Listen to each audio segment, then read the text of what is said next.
Hello, I'm Ed Horrocks, author of the book Once Upon a Time in the NatWest, which can now be ordered in paperback from my website and also in the iBook store and on Amazon Kindle. As those who have read or are now reading my book will know, it describes in meticulous detail and proves with irrefutable documented evidence several of the numerous frauds and criminal acts of the National Westminster Bank, all of which, in the case of the events described, were principally designed by NatWest with the intention to defraud not only myself and my family, but also the British taxpayer. The purpose of this short 10-minute film is to prove in full detail one of the many instances of NatWest fraud which are described within my book, in this case the forged statements of account, which were created by corrupt senior employees of the bank specifically in order to hide from view substantial financial payments which, for dishonest reasons which are fully related and explained within my book, NatWest consistently and fraudulently denied receiving. For further details, my website www.hehpublishing.co.uk is available for readers and viewers to follow the present and ongoing progress over the issues exposed within my book. Before going further, I would like to point out that the events described first came into being several years ago. However, repeated requests made over the many intervening years, the latest being as recently as 2014, to persuade NatWest to acknowledge and rectify the bank's wrongdoings, has resulted in a blank refusal by NatWest to admit to the bank's criminal dishonesty, or even to comment on the issues involved, other than a recent curt and dismissive statement from NatWest's owner RBS that the bank's stance of refusing to recognise or comment on NatWest's proven wrongdoings remains unchanged, including the bank's forging of bogus statements of account, which are demonstrated and proven within this film.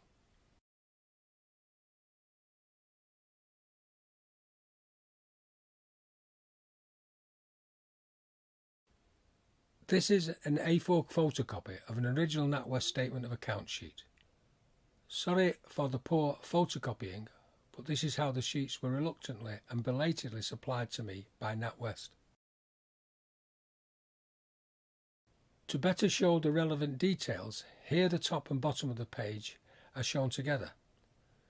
To keep it simple, I refer to all numerical entries in round figures. As can be seen, the account number ends in 636, and this particular sheet is sheet number 23.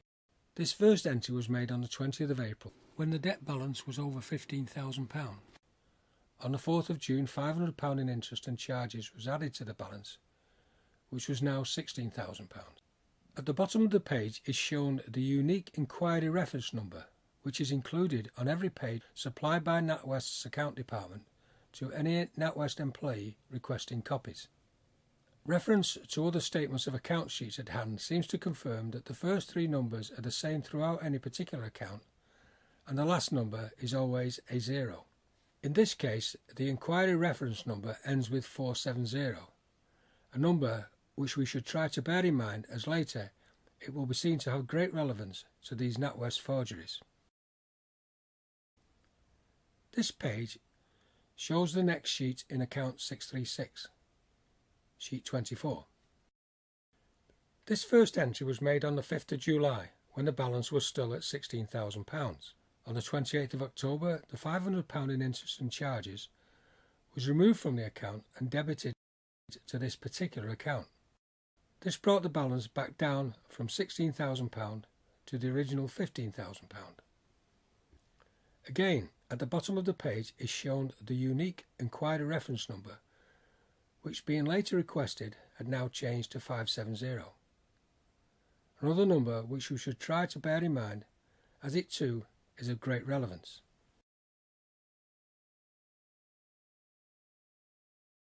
This page shows the next sheet in account 636, which is sheet 25.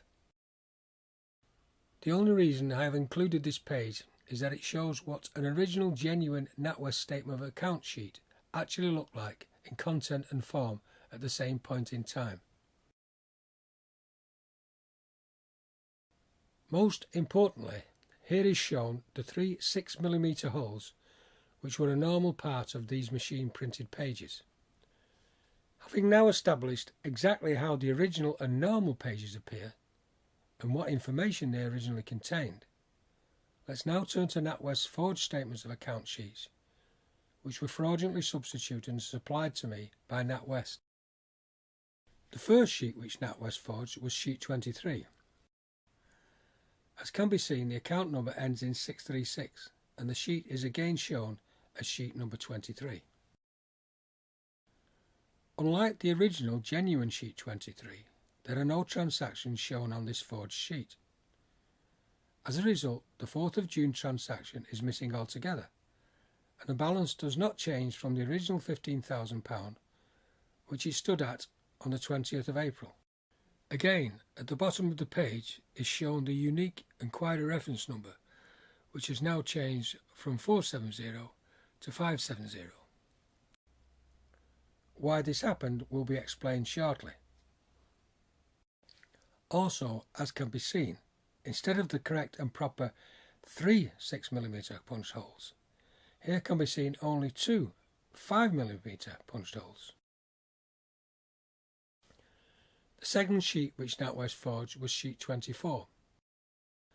As can be seen, the account number again ends in 636 and the sheet is again shown as sheet number 24. Once more, and unlike the original genuine sheet 24, there are no transactions shown on this forged sheet. As a result, the 28th of October transaction is missing altogether, and the balance does not change from the original £15,000, which it stood at on the 20th of April.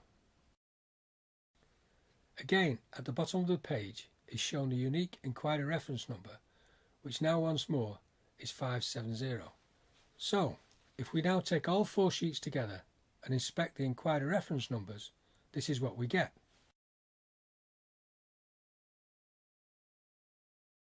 As can be seen, both sheets 24 have the same 570 inquiry reference number, whereas the 2 sheets 23 have 2 different inquiry reference numbers, 470 and 570.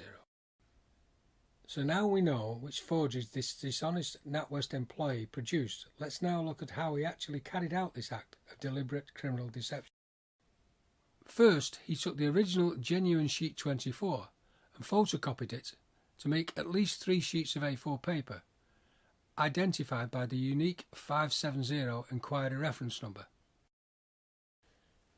He then tipexed over the sheet number, the transaction dates and all the transactions. This left him with this partially blanked out page, and which still has the 570 inquiry reference number, which is why this single number subsequently appeared on both the forged sheets 23 and 24. And in order to deceive me into believing that the forged sheets 23 and 24 were original and the information they contain was accurate and truthful, using a typewriter,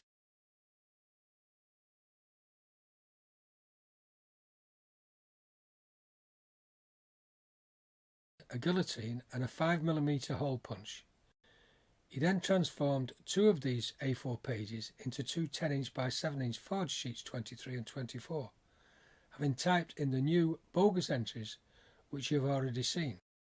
This produced the result which he desired, namely the complete disappearance of the account, which proved that named NatWest senior employees had for many years been lying to me, my solicitor, NatWest's own solicitor, and even, as is fully described in my book, NatWest's own then chairman, Lord Boardman. Of course, none of this makes any sense unless we first understand exactly why the corrupt senior NatWest officials who supplied these forgeries to me stooped to this unethical and unlawful practice, nor how eventually I came into possession of both the genuine and forged sheets 23 and 24. Fortunately, the answer to these and many other questions which you may now have lie within the pages of my book, Once Upon a Time in the NatWest. Thank you for watching. For more information and to see the continuing story of ongoing NatWest corruption and dishonesty, please go to my website www.hehpublishing.co.uk. www.criminality.co.uk.